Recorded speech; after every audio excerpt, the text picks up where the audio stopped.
बिस्मिल्लाहिर्रहमानिर्रहीम।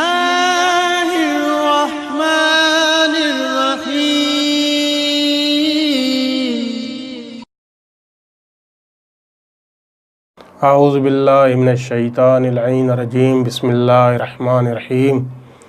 अल्हम्दुलिल्लाहि रब्बिल आलमीन। अस्सलातु वस्सलामु अला अशरफिल अंबिया वल मुरसलीन व आलिहि तय्यबीन ताहिरीन अल मासूमीन। अम्मा बाद। मुअज़्ज़िज़ सामीन व नाज़रीन इकराम, महब्बत अहले बैत जे उनवान सां 22वीं नशस्त में मोहम्मद मुस्तफ़ा सल्लल्लाहु अलैहि वसल्लम जिन जो हिकु कौल ज़िक्र कंदासीं, जंहिंमें नबी पाक सल्लल्लाहु अलैहि वसल्लम जिन मुहिबान आले मोहम्मद जा मर्तबा ऐं मक़ाम बयानु कया आहिनि।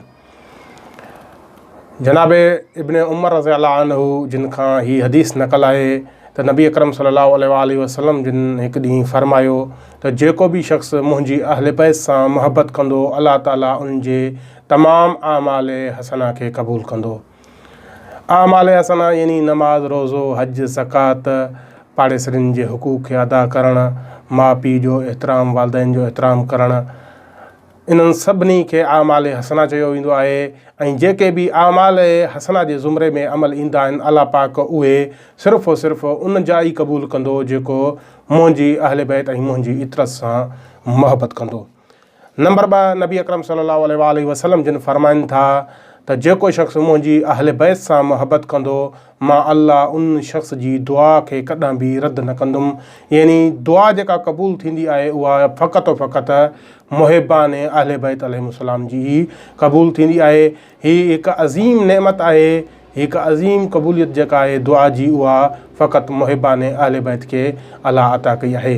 मौला अमीर अलैहिस्सलातु वस्सलाम जिन जो बि फ़रमान ज़िक्र कंदा हलूं, मौला अली इब्न अबी तालिब फ़रमाइनि था त मोमिन जी दुआ कॾहिं बि रद्द नाहे थींदी।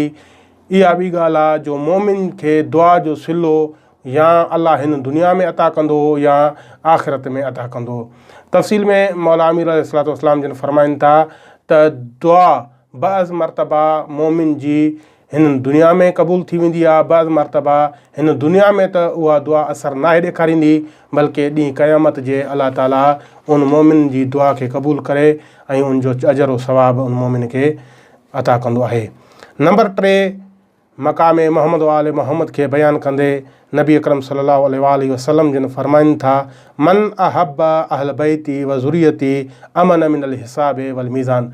जेको शख़्स मुंहिंजी अहल बैत सां मुहबत थो करे, मुंहिंजी इतरत सां मुहबत थो करे, औलाद अली ऐं अली इब्न अबी तालिब, फ़ातिमा ऐं फ़ातिमा जी औलाद सां मुहबत थो करे, ॾींहुं क़यामत जे उहो शख़्स हिसाब खां अमन में हूंदो। उन खां हिसाब जॾहिं थींदो त उन में कंहिं बि क़िस्म जी का सख़्ती न हूंदी। बाज़ रिवायतनि में इहो आहे त मुहिबान आले मोहम्मद खां ॾींहुं क़यामत जे को बि हिसाब न थींदो ऐं बग़ैर हिसाब किताब जे उहे जन्नत में दाख़िल थी वेंदा। जॾहिं त दुश्मनान आले बैत जेके आले बैत सां अदावत रखनि था, उन्हनि खे रोकियो वेंदो ऐं उन्हनि खां आले मोहम्मद जी विलायत ऐं मुहबत जे बारे में सवाल कयो वेंदो। नंबर 4, मोहम्मद व आले मोहम्मद सल्लल्लाहु अलैहि वसल्लम सां जेको मुहबत थो करे, नबी अकरम सल्लल्लाहु अलैहि वसल्लम जिन फरमाइनि था, मन मात अला हुब आले मोहम्मद फ़अना कफ़ील हू बिल जन्नत मअल अंबिया। जेको शख़्स मुंहिंजी आल सां मुहबत करे थो, उन जी जन्नत जो मां मोहम्मद कफ़ील आहियां, ज़िम्मेवार आहियां, अंबिया सां गॾु क़यामत जे ॾींहुं। नंबर 5, मन मात अला हुब आले मोहम्मद मात शहीदा। नबी अकरम सल्लल्लाहु अलैहि वसल्लम जिन फरमाइनि था त जेको शख़्स मुंहिंजी अहले बैत जी मोहबत में मरी थो वञे, उहो शहादत जी मौत मरे थो ऐं उनखे शहादत जो ई सवाब मिलंदो। आख़िर में नबी अकरम सल्लल्लाहु अलैहि वसल्लम जिन फरमाइनि था, व मन अबग़ज़ आले मोहम्मद जा यौमल क़ियामत मकतूबन बैन ऐनिही आयसुन मिन रहमतिल्लाह। जेको शख़्स असांजी आल सां, मोहम्मद जी आल सां दुश्मनी कंदो, मुंहिंजी अहले बैत सां दुश्मनी कंदो, क़यामत जे ॾींहुं जॾहिं उहो ईंदो त उन जे ॿिन्ही अखियुनि जे दरमियान यानी पेशानी ते लिखियलु हूंदो आयसुन मिन रहमतिल्लाह। ही शख़्स अल्लाह जी रहमत खां मायूस आहे।